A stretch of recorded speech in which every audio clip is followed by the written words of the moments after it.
Hello and welcome to today's webcast titled Eliminate DI Water Rental Costs and Reduce OPEX with Ionpure CEDI Solutions. I'm Aaron Larson, Executive Editor of Power Magazine, and I'll be moderating today's program, during which we'll hear from Pat Buzzle, Director of Product Management with Ionpure, which is part of the Evoqua Water Technologies company, Michael Cavalieri, Sales Manager with Ionpure, and Clark Briggs, another Sales Manager with Ionpure. The presentation is expected to last about 45 minutes and will be followed by a Q&A session. Before we get started, I'll run through a few housekeeping items. In the webinar platform, you should see a chat area and a Q&A area. If you are experiencing any technical difficulty, you can ask for help using the chat function, and our production staff will assist you. To submit questions for the speakers, please enter those in the Q&A section rather than in the chat area. You can enter questions at any time during the presentation, and we'll answer as many as possible during the end of the program during the Q&A session. Any that we don't get to during the live session will be answered via email after the webinar. Today's presentation will be archived on our server for up to 1 year, and future viewing will remain free of charge.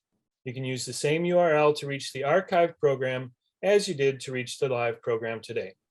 PowerPoint slides will be made available for download from that web page after the presentation. A certificate of completion for professional development hours will be sent via email to every registered participant who attends.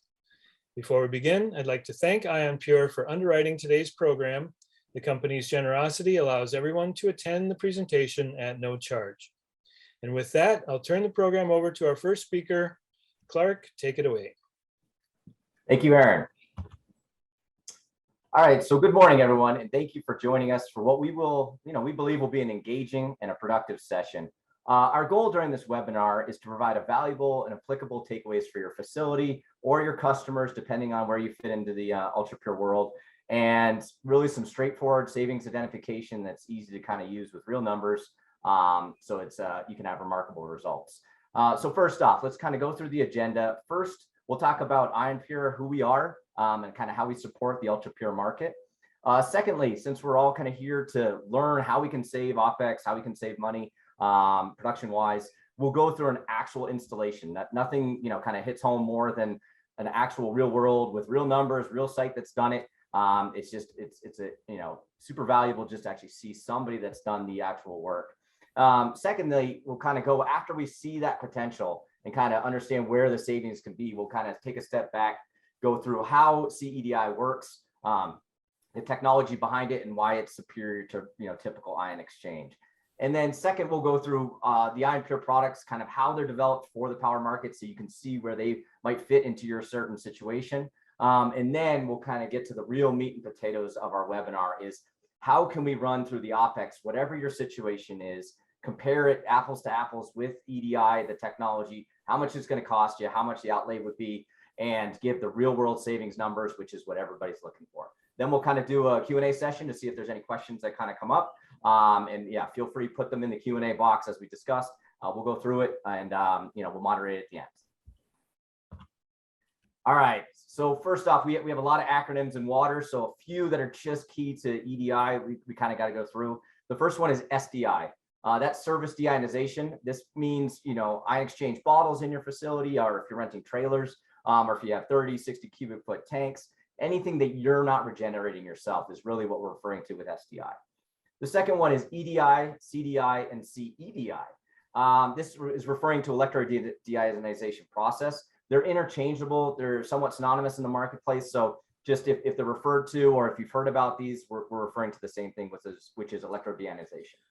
The last one is one that's very, kind of key to EDI, which is FCE. This is Feedwater connectivity equivalent. It's expressed in microsiemens, kind of like standard connectivity that you guys are all very familiar with. And this adds in kind of the proportional weighting of silica and CO2. That's not something that comes through on your, your handheld Myronel. It's basically, it gives us an equation that puts in those non-electrically conductive, but ion exchange affecting loads. And that's really all FCE is referring to. So first up, Ionpure, kind of who we are. we were the first to commercialize, continuous electrodeionization in 1987. It was millipore process. We've gone through several iterations, but Ionpure was kind of the name that stuck around that really reflects the EDI brand. It is part of Evoqua Water Technologies. We, in particular, are focused on sales and distribution through OEMs and system integrators. So they're using our products to make systems that are coming out to the marketplace for end users. We have a dedicated sales force. We're on the phone, and our technical is on the phone as well. We're here to support all the OEMs. We do help end users, such as yourself, if you guys are actually just looking for your plant. And it's one of those, it's just a full support brand from Evoqua that is dedicated to EDI. And so over those 30 years, we really feel that we've developed the most reliable EDI devices. We know how to apply the principles. We've developed technology to meet certain feed water quality. And we also are continually improving all of these products. And it's allowed us to develop kind of a complete breadth from lab water that's going at 0.1 liters an hour all the way up to several thousand gallons a minute in the systems. Okay. So first, let's kind of a little bit of the historical. It helps a lot of people that may be unfamiliar with EDI, kind of how ion exchange developed. Basically, the initial was softening, to be honest. It was take the hardness out, help my boiler, they're low pressure. But then the first iteration of real full ion exchange was the two bed. It was cation, anion, and then they brought in mixed bed to bring down the quality, bring down the impurity levels to the highest they could potentially do. And the only issue with it was that it's 1-for-1. You're adding just as much chemicals as you're stripping out. You're regenerating that bed. A lot of people still are using these systems because they do work. But the issue becomes is that they're chemically intensive, they're cost intensive. There's a lot of upfront costs. The resin has a certain shelf life that has to be replaced every so often. So was the real first kind of generation. The next was the adoption of RO. Really, this came about to kind of go after TOC, certain dissolved contaminants that were not really getting well removed by ion exchange. That's really why reverse osmosis came about. Deal with that colloidal silica and all the problems that you just really couldn't address with true ion exchange. And then you put a mixed bed after it because this net savings of removing those bad actors that were not well exchanged took out the bulk of the regular dissolved solids. So your mixed beds ran for exponentially more. So that ratio kind of became almost 1-to-20 as opposed to 1-to-1.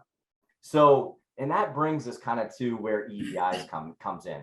Really what we're looking at is how can we get rid of all of the chemicals in that process? Because there's safety hazards, there's logistics issues, there's space issues. There's just a whole lot of problems that come about by just having chemicals on site. And so that was the evolution of EDI. So it is put in place where it's a chemical-free process, and it was installed where that mixed bed system typically went. All right, so in the spirit of making this interactive, we find that if we can ask some poll questions, they're completely anonymous. The results are going to pop up right now. We just want to know how the current customers are making water. So are you using ion exchange bottle rentals like we discussed? Are you using trailers? Are you doing the ion exchange in-house? Or are some of you may be on EDI already? We just want to know kind of how you're making EDI water or DI water, because we're going to look at the results at the very end. All right, so the question should pop up for you. Just click one of the radio buttons. We'll give it a minute or so to answer.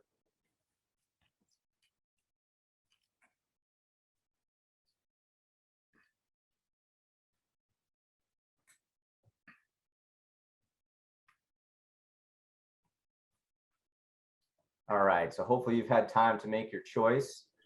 I think we're going to end the poll here.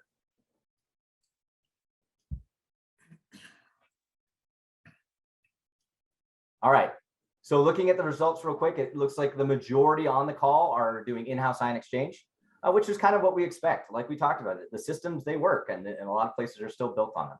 All right, so next poll question. Now that we know how you're making the water, how often are you doing it? Because what this does is give us an extrapolation of kind of what the demand load is at your facility. So Are you doing this twice a week, or you got to have somebody come in your facility twice a week? Are you doing those in-house, regenerations twice a week? Are you doing it weekly, or are you doing it twice a month? Just get a rough ballpark so we can see. And those should pop up as well. And again, we'll click the radio button and we'll give it a minute here so everybody can answer.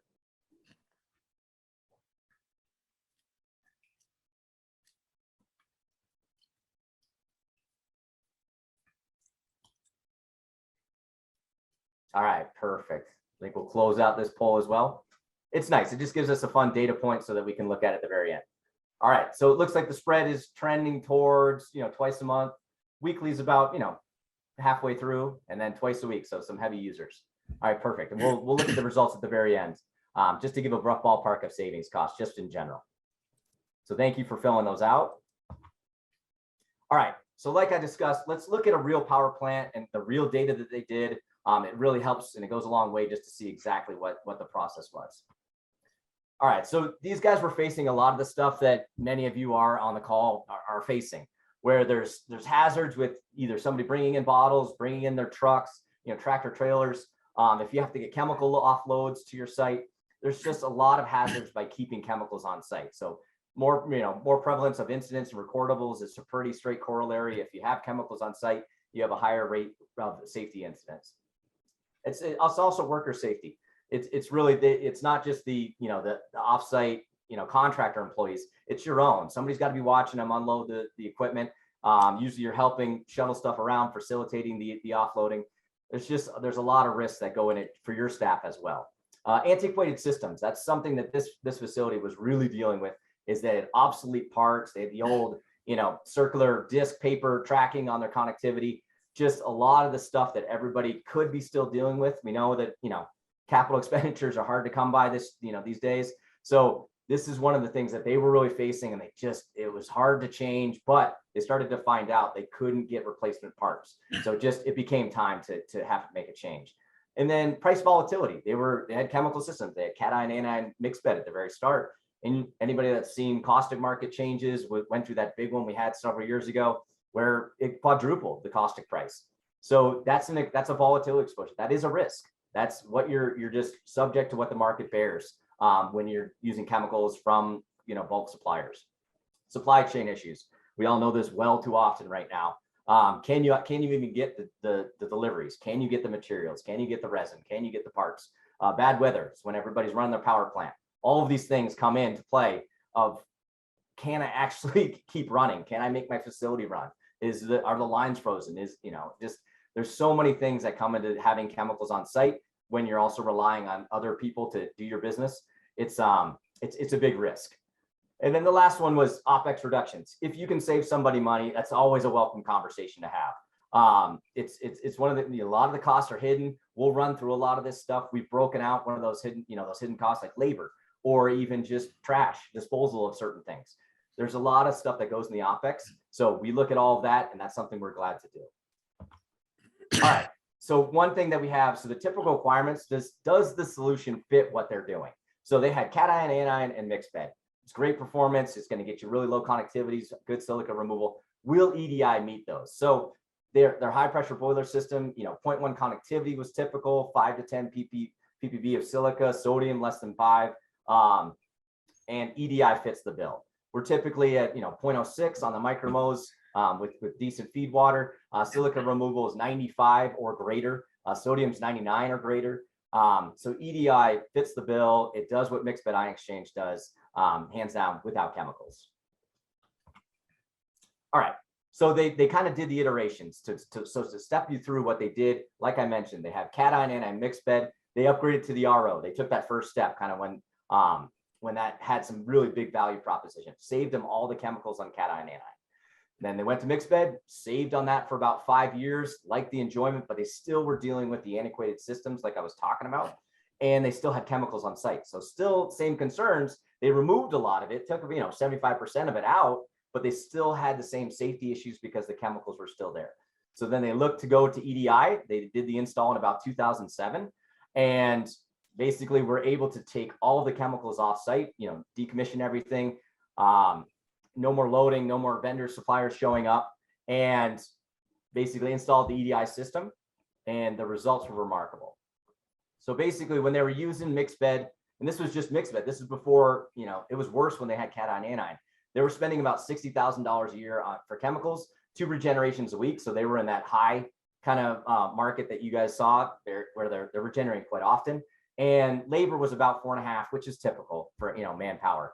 As soon as they made the switch to EDI, they spent about $2,100 on electricity. That is the only input to EDI. It's just electricity. They were able to expand the footprint without going outside of where they were, so they could get a higher flow rate if that's something customers are looking for. It's very easy. The footprints are much smaller than any typical ion exchange. They took the Demin operator. He was reassigned in the plant, and the system's been running ever since. So it's a great story to kind of set through what we're talking about on this webinar, and kind of that savings probability we're talking about. All right, without further ado, I'm going to hand it off to Pat, and he's going to discuss kind of how EDI works.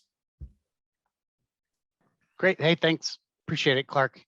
So we're going to kind of step through a little bit about how the technology itself works here. So if you remember, probably back in chemistry classes, the last time you'd maybe thought an awful lot about it. But if we took typical, say, table salt, sodium chloride, and put it in a beaker of water, the table salt would dissociate into positively and negatively charged ions. And if we also put into this beaker 2 electrodes, one of them negatively charged, we'll call a cathode, and one positively charged, now I have a process where these charged ions are going to want to transport closer to the opposite charge. So the sodium ion, which is a cation, is going to want to move towards the cathode. And on the other side, the chloride ion, which is negatively charged, is going to want to migrate towards the anode. So the anions towards the anode and the cations towards the cathode. So again, opposites attract. Now that in and of itself doesn't do a ton for us, other than kind of move them a little bit. So if you look at the first concept that really took advantage of this phenomenon, it was called electrodialysis. And in this process, and I'll just switch over to a pen here so I can help show you what we're talking about. In this process, essentially, we've got the same 2 electrodes, one of them negatively charged, the cathode, and one of them positively charged, that's the anode. In this, we've got the same water feeding all 3 of these different streams, and they're separated by ion exchange membrane. So when you look at these, they are different. There's a cation transfer membrane, and there's an anion transfer membrane. And I want to make sure that everyone kind of understands this is not a pressurized process like reverse osmosis, where you need pressure and you're forcing water through the membrane. The ions here are driven by the electromotive forces here. So there's an electric field that's driving the ions through these membranes. It's not a pressurized process. So, I mean, we can operate at the bare minimum pressure differential for an EDI module. So you could be operating at 20, 30 PSI in order to make this process work. And again, the intent of that pressure is just to make sure that we get through the entire EDI bed.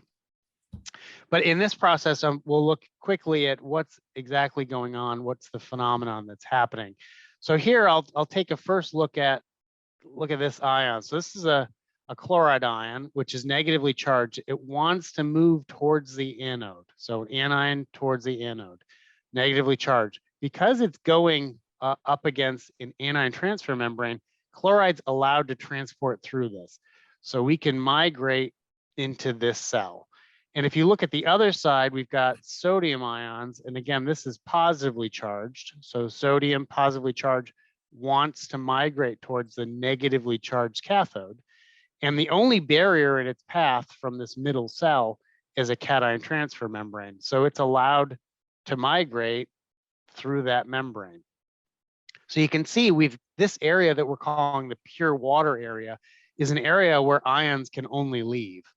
Now, if we go to the adjacent cells, we'll look at areas where the ions cannot leave, right? So now we've got, on the other side, we've got a chloride ion, and I'll look at the very bottom here. So again, this is an anion, and it's negatively charged, it would like to migrate, right, towards the positively charged anode. But because this is an anion and it's now up against a cation transfer membrane, it's not allowed to transport through that membrane. So it's stuck in this area. And the same thing's happening on the other side. We've got a sodium ion over here, and that sodium ion would like to migrate towards its opposite charge. So this is a positively charged sodium ion. It would like to migrate towards the cathode, which is negatively charged. However, it's up against an anion transfer membrane, this green colored membrane here, and a cation cannot transport through the anion membrane. So again, in this instance, the sodium ion is stuck in this channel. So now if you think about it, we've got an area here in the middle where ions can only leave. We often call this the diluting cell or the purified cell. And then ions, areas adjacent to those cells where ions can only stay, they can't leave. And we would call those the concentrating cells. In some instances, we call it reject. That's more likening it to RO. And again, this is a non-pressurized process. So we like to call this the concentrating cell or the waste cell, right? This would be the waste stream. So electrodialysis works very effectively on water streams that have a certain minimum amount of, we'll call it salt or conductivity. And in waters that are more brackish oriented, that process works very effectively. However, when you think about ultra pure water and think about the way that we refer to ultra pure water, you'll hear about it sometimes as, oh, that's 10 mega ohm water, or that's 15 mega ohm water. What we're talking about there is the resistance, right, of the water to electrical current. That's what we're really talking about at a 1 centimeter gap. So in order to overcome that additional resistance that ultra pure water has, we take that same electrodialysis process and we add ion exchange resin. And ion exchange resin is actually very conductive. So by using this, now we've got a process that allows the transport of those final remaining ions and really allows the electrodeionization process to work using electricity. It's sometimes called all-field electrodialysis, but again, the biggest difference between electrodialysis and electrodeionization is the presence of this ion exchange resin that becomes kind of the superhighway that allows the last remaining ions to transport. So if we pull all that together, and here we've got another example. In this one, we've got the concentrating cell in the middle and the diluting cells on the outside. So the same effect is happening as in this. So I won't go over it again as I described electrodialysis. The one point that I will make in this, and this is unique to electrodeionization, we have this all-filled process. Now imagine that I've got, all of our feed water is now coming down through this bed. In the middle, I've got a reject stream, and on the two adjacent cells, I've got a diluting stream or a purified stream. So as water is moving down this column, ions are transporting into the concentrate area. At some point in time, the ions are starting to become less available, right? There are less waste ions to transport into the concentrating area. And however, we still have an electric field. We're still driving current through this area. So what's very interesting and why we often refer to this as continuous deionization is because once we start to remove and find areas where ions are now mostly removed, that electricity and electric field is now being used to split water. And on a very localized level, when you split water, you've got hydrogen and hydroxide. And those are regenerants on a very localized level. So those allow us to regenerate the ion exchange resins, kick off any weakly ionized. When I say weakly ionized, I mean weak charge.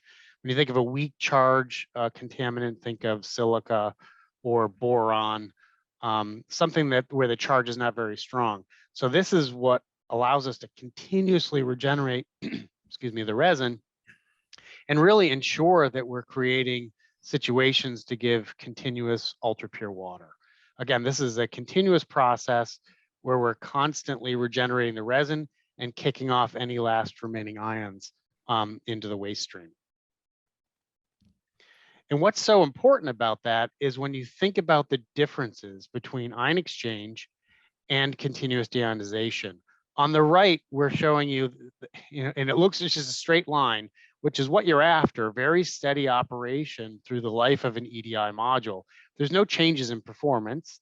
The module, as long as it's able to maintain the current set point and the feed water is not changing, then we'll put continuous water out through the life of the module, which on typical single pass ROs is between 3 and 5 years. On 2-pass RO feed waters to the EDI, more like 5 to 7 years. So we say in general, typical life is around 5 years for a module, and then they need to be replaced. I will say this, we do have modules out in the field that have been there for over 10 years. It's not uncommon. But the comparison I want to make is the difference between that and ion exchange, which is a batch process. So at some point in time, there needs to be a decision made at when do I switch over and when do I regenerate. In power gen applications, this is very often we're looking for silica breakthrough. So when we start to see one of those weakly ionized contaminants start to show up in the product water at a certain level, that tells us, okay, it's time to do the regeneration, bring a new bed online and regenerate the other one. And in effect, what happens is you're continuously on this curve of declining performance until you regenerate, and then you get good performance again. And then you're waiting for this decline in performance in order to bring your fully regenerated resin bed back online. And that's just an effect that you do not see with electrodeionization. You get continuous water purity. And no unexpected breakthroughs that can happen with an ion exchange bed. So now just to kind of put that all together in what is effectively an electrodeionization module and technology. So you can see here, we've got essentially the same things we talked about earlier. So this right here would be an electrode. And of course, we would have one of those on each end of the module. And then after that, really what we've got is the spacers that hold the ion exchange resin. And those would be made up of concentrating spacers, and the thicker one is the diluting spacers. And then in between those are the same, continuous alternating ion exchange membranes. So you'd start with a cation, then you go to an anion, and then that process, which we would call a cell pair, continues over and over again to give us the amount of flow that we're expecting out of a given technology. And for VNX, which was really designed originally for power gen applications, we're trying to optimize the amount of flow rate that we can get in a very small footprint. That's what VNX and this specific technology was designed to do. It's the only module in the world that operates at 66 gallons a minute nominal and can operate up to 100 gallons a minute in one module. So I'll spend just a couple of quick minutes here before turning it over to Mike Cavallari that will walk you through our whole product line. But I wanted to just point out one thing. Now, we know that commercialized mixed bed resin has been around since about 1949. So when did EDI really come into play was in the late 80s. And I would say that we made the biggest progress with the thick cell designs that came out in the early 2000s.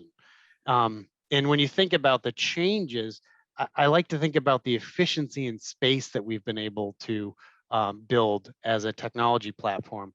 So when we started out, this is an H series, early H series back in the late 80s. To make 20 gallons a minute, we needed about 20 square feet of space. So about 1 gallon a minute per square foot of space, as far as an efficiency of using space. Now, compare that to what we can do today.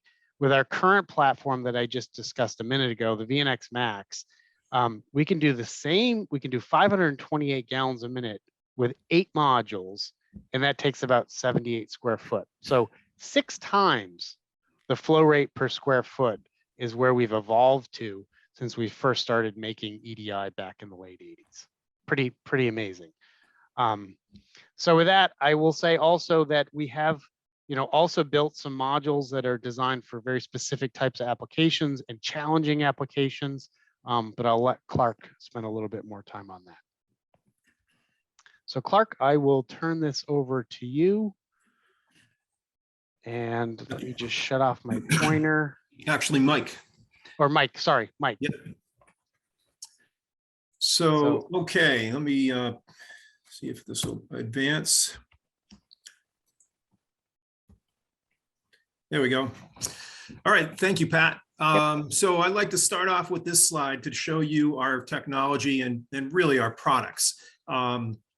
If you look at this, this is the range of flows for all of our products.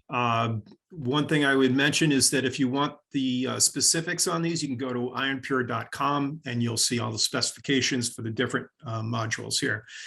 So on the left-hand side, we've got the different modules that we offer, and down below, the flow rates. Wanted to keep in mind that this shows all the flow rates. So typically when we talk flow rates, we're talking about the minimum, the nominal, and the maximum.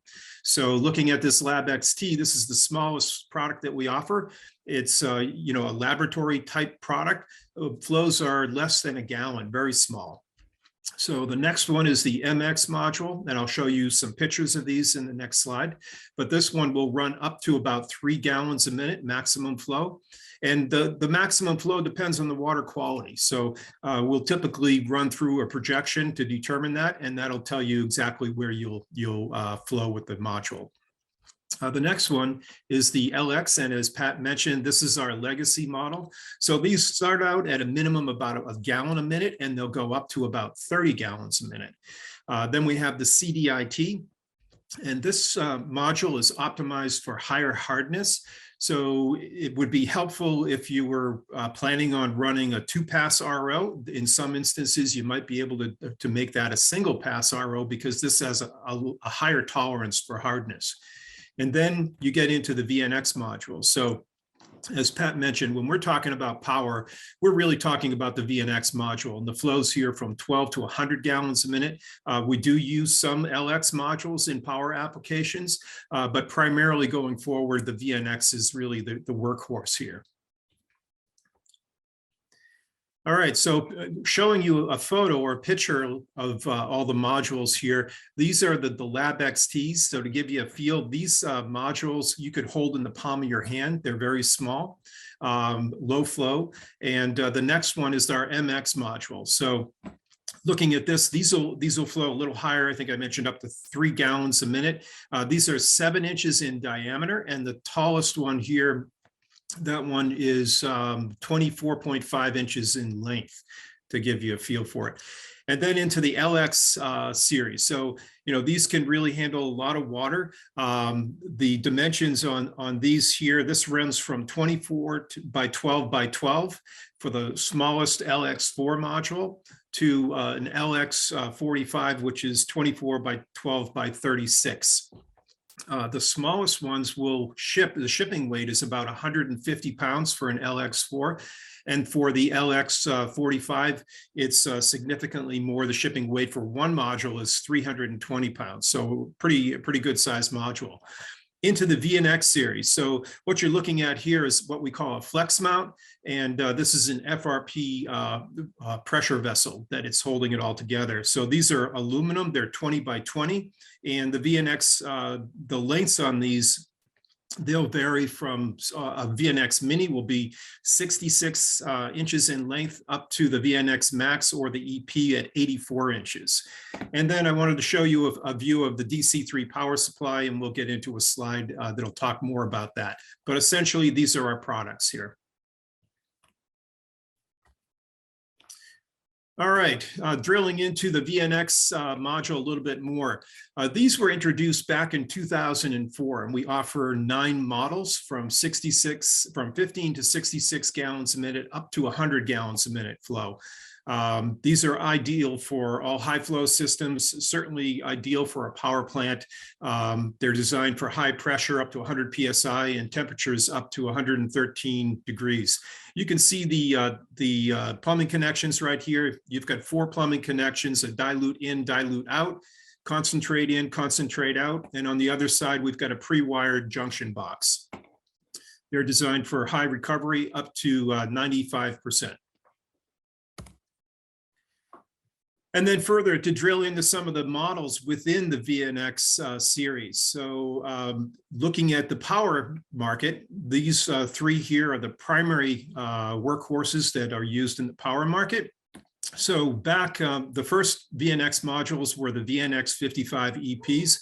These are, they have two sub blocks on the inside, 55 gallons a minute at nominal, and these are used widely in power plants. We came out with two other models a few years ago. This EP is again 84 inches in length, as is the Max. The Mini is 66. So the Mini is ideal for things like a modular trailer, where you can, you can pack these in, and they're shorter length, and yet they still have almost the same flow rates as the VNX EP.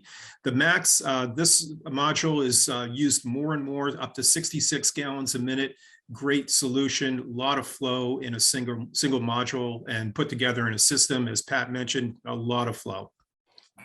All right, so looking at some of the other products here that we have from the VNX series, just to give you a feel for it, we have two models for the microelectronics industry, and these are designed for up to 18 mega ohms of resistivity. And they're also optimized for boron removal and up to 99% recovery. Certainly not something you need for power, but you wanted to give you a feel for the other products that we have. Two other products are designed for higher feed challenges, so the HH and the CDIT. And again, if you have a situation where you're looking at two pass RO, you may be able to do it with single pass RO and save some cost. Some of the advantages, it's very obvious if you've got a larger building block, you're going to have less space required. There'll be reduced piping cost, lower frame cost, easier assembly, fewer power supplies. Just all in all, when you use the VNX in a power plant application, it's the most efficient solution that is on the market today. So smaller footprint, these things are designed for easy construction, easy to put together for the OEM. And then I wanted to give you a feel for the power products that we offer. So we have two power supplies. One is the DCR and the other is the DC3. So this is a single phase as opposed to a three-phase switch mode power supply. The DCR here requires a separate isolation transformer. The power supply in the middle here, the DC3, has a built-in isolation transformer. These are both great solutions. And we've got a touch panel display here on the right that is designed to run with these here. This 4.3-inch touch panel display is pre-programmed, and it'll run up to 16 power supplies. And it's designed to monitor the current, the voltage, and the resistance of the modules. And with that, I'm going to turn it back over to Pat. Great. Thanks, Mike. So now I think we get into something that I think everyone's really interested in is what does this all mean? What are the potential savings, and how do we compare it correctly, right? So we've developed an Excel sheet that we use for now, but essentially a way of putting in all the cost variables of EDI versus regenerable ion exchange on site. And this is just some of the typical variables that we would be looking at. Right now, I just made some basic assumptions on life of the resin here at 4 years, the typical acid and caustic costs, which they can change pretty dramatically in a given year. These are things that if we do want to talk directly to anyone in the future, we can customize this for you. So again, generally when we would start off and we're trying to do this overview, we'd start with how often are you regenerating or getting tank exchanges? What flow rate do you have? If you happen to know the Feedwater connectivity, then that's nice as well, because we can do the math there as well. But essentially what we do is we make some basic assumptions in the beginning to get us started, and then fine tune these numbers that are specific plant to plant. So in this one, what we're looking at is the total cost for operating a DI system, an ion exchange DI system, at about $92,500. That's operating at 300 GPM of product water and regenerating twice a week with an FCE around 20 microsiemens. And again, I've had to make some assumptions in here. So now, if we look at the overall comparison between the two, and I think this is very interesting.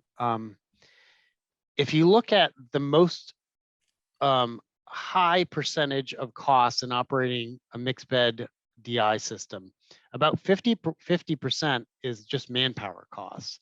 And again, this is this number right here, about $47,000 a year is manpower cost in this overall $92,000 assumption. And then to make up 80%, the next biggest piece is annualized chemical costs. So 80% is manpower and chemical costs. And just so for a frame of reference, the two different annualized price on the bottom or costs on the bottom, the first one is the cost if you're regenerating the resin yourself. The second one is if you're doing offsite regeneration, you're paying someone else to do that. So obviously, if you're doing it yourself, it's very likely that it's going to cost less than if you're paying someone else to do it. So that's the difference between those two values. And the comparison in blue on the bottom is compared to on-site regeneration. The comparison in green is compared to some type of rental or service ion exchange model. And here what I've done is I've said, okay, what are the biggest costs to EDI? So again, 80% was manpower costs and chemicals for ion exchange. 80% for us is right here. And this is a cost that where we're annualizing, because I think it's the most conservative view for you to look at.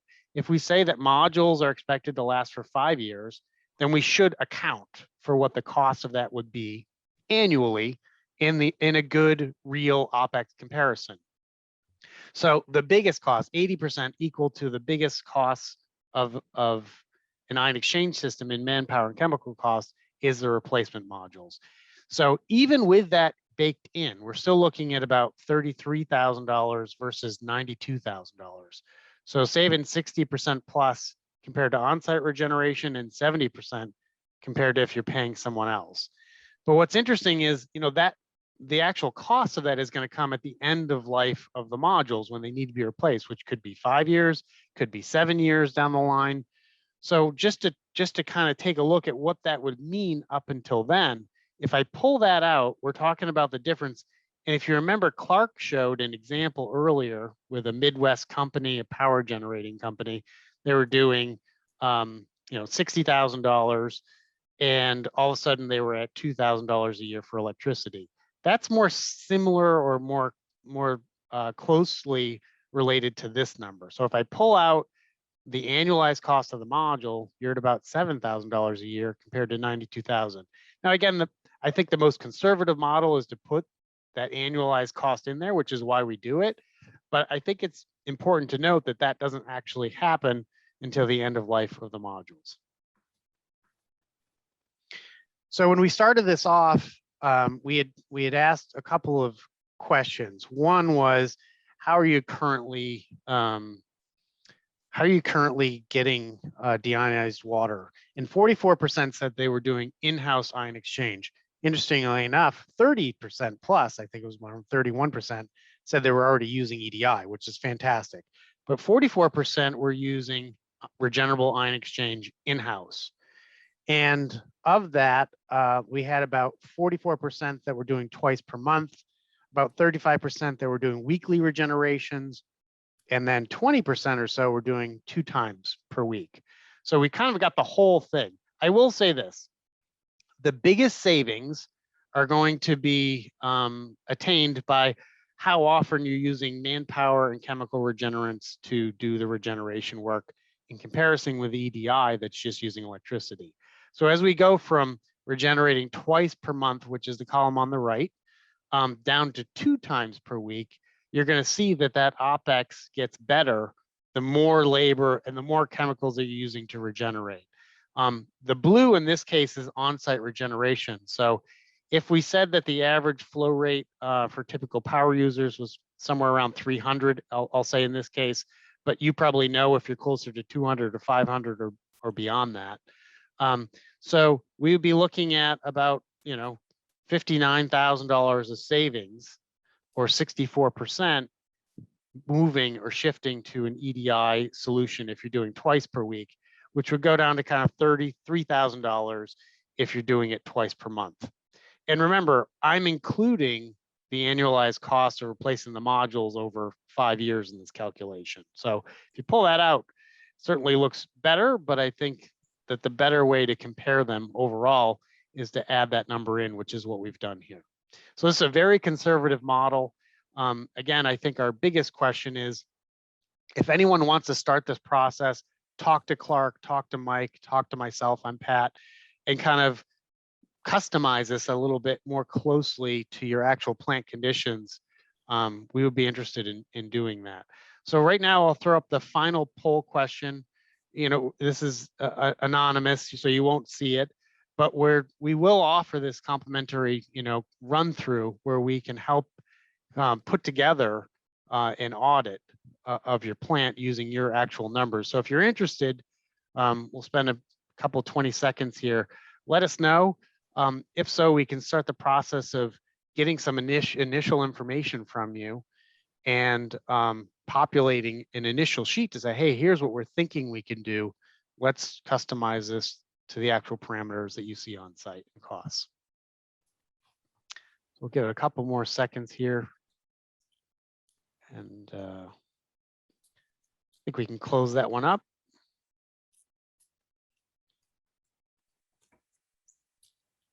And again, thanks for letting us know on that. We'd certainly be interested in helping you out if that's interesting to you. And with that, I will turn it over to Aaron to kind of help close us up. Aaron? Yeah, thanks, Pat. That was a really good presentation, a lot of great information in there. So thanks to all three of you, Clark, Michael, and Pat. We have had a number of questions submitted during the course of the program. We'll try to consolidate similar questions and answer as many as possible in the time that remains. Any questions we don't get to due to time constraints will be answered individually via email following the program. I'd like to remind attendees that you can still enter questions even as we're answering other questions during the Q&A, so don't be shy. But please use the Q&A feature in the webinar platform rather than the chat area, because that's what we're monitoring. We're going through the Q&A in the Q&A portion. So we don't want to overlook any of your questions. So please follow that rule. And with that, I'll turn it over to Clark to kind of manage the Q&A and get into the questions. Thanks. All right. No, I appreciate it. And yeah, we had lots of questions. So I'm just going to go through and as Aaron mentioned, if we don't get to it, we will email. We're going to answer all the questions. It's just we may not have enough time to run through it. So Pat, I think the first one that popped up a couple times is, can EDI be used for condensate polishing? That's a few times. Yeah, and condensate polishing is a little tricky for us. One, typically they're designed to run hot, which isn't the biggest problem, but they're also designed to run at higher pressure. The other thing with condensate polishing is that we often find that they're fairly low with regards to the amount of contaminant being removed. So if you saw earlier, when we think about applications where we can show a great value, it's where you're doing a lot of regeneration work. And with condensate polishing, if you can imagine, there's not a lot of salt coming out on those. They're generally fairly clean water. And so it becomes harder for us to show good value. And there's a lot more that we need to do in order to design a module to handle the extra pressure and temperature. That makes sense. All right. Here's another one. Mike, I think you can answer this one. There's a 5%, you mentioned a 5% waste stream. How is that disposed and how is the resin regenerated? So I think just some clarity on making sure, the EDI that we just went through, waste stream versus the regeneration. So the regeneration, if you remember Pat's discussion about the water splitting into hydroxide and so forth, that's where the regeneration is taking place. And as far as the 5% waste stream, you know, typically what we'll recommend is we do a projection on the actual water. So we'll need your, you know, your sample and the water lab test.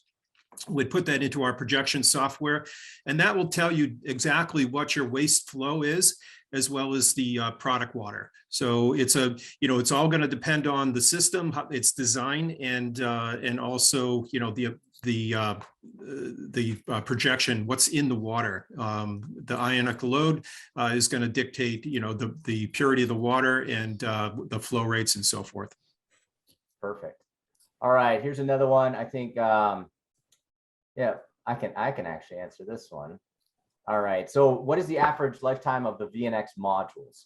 So as Pat mentioned, it is a little dictated on the feedwater quality, but typically we're in the 5 to 7 years on most applications, but we have some that are well over 10 years in the field. And it just depends. It depends on what the feedwater quality is. If it's nice, clean water, they're going to run for a long time. So that's that one. There was a question. You only compared OPEX. I'm curious about comparisons for CapEx for CEDI versus mixed bed. In other words, the total cost. I think, Pat, if you want to answer this one. Sure. Yeah, it becomes trickier because it really depends on what type of things that you are doing. So I would say typically we're probably a little bit more on the CapEx side, 5 to 10%, somewhere in that neighborhood. But it becomes a question of, once we get to that, I think it's easier for us to start to say, all right, let's work with a system integrator and give you some real numbers based on your requirements at the site. But I would say in general, right around 5 to 10% more than a typical ion exchange mixed bed system. That being said, we also save a bunch of space at the same time. So, you know, there's a compare and contrast. How much is the space worth? Which is an evaluation that we could also assist with. But yeah, once I think you're comfortable with the OPEX numbers, then we can dig in more on the CapEx to your individual plant conditions. Perfect. All right. How is one question that's popping up is, how is typical membrane performance monitored? I.e., like, how do you know when the system is declining? And then this kind of goes in junction with, is it like an RO? Does it need to be cleaned? Great question. And what we typically say is it does need to be cleaned very often in a very similar fashion to an RO system, but about once a year is typical. And it would use a CIP or a clean in place type of skid, and essentially use a low pH and a high pH. So an acid and a caustic, depending on what type of contaminants are there. So yeah, I'd say about once per year. And how do we know when that's starting to happen? On an EDI system, we monitor the electrical resistance of a module and the differential pressures. So RO, you're looking more pressurized, but on the EDI side, we're also looking for electrical efficiency changes. So as we start to see the electricity or the resistance of a module increase, when we get about 25% higher than what we started out at with like conditions everywhere else, that's about the time where we would recommend cleaning. And I think if you're asking what the end of life is, the end of life for an EDI module isn't necessarily that anything wore out. It's that, you know, we haven't been able to clean effectively anymore to create and drive the current through the module that gives you the water quality that you need. That's what the end of life of an EDI module looks like. And again, in that, you know, on average 5-year time span. All right. So one question, Mike, I think you can answer is, what pressure ranges do these operate? Like, what are the, you know, for the products? Yeah, typically the modules are rated for up to 100 PSI, the maximum, but the more typically they're going to operate in the 50-60 PSI. And, you know, that's another good question for running a projection. And we will talk a little bit about that. If we, you know, if somebody is interested, we can go through the projection software and how that works. Very helpful to determine flows and water quality, as well as things like electricity use and so forth. So hopefully that helps. No, perfect. All right. Look at here's a question. Many RO EDI systems I have seen tend to have non-regenerable mix beds installed after to assure treated water quality. Why is this needed? Pat, if you want to answer this. Yeah, I mean, interestingly enough, the case study that you had brought up originally was that Midwest company, that power gen company. They felt it necessary at first because they weren't as familiar with EDI to have some regenerable ion exchange mix beds at the end of the system as something to just make sure that they were able to get the purity of water that they expected for their plant.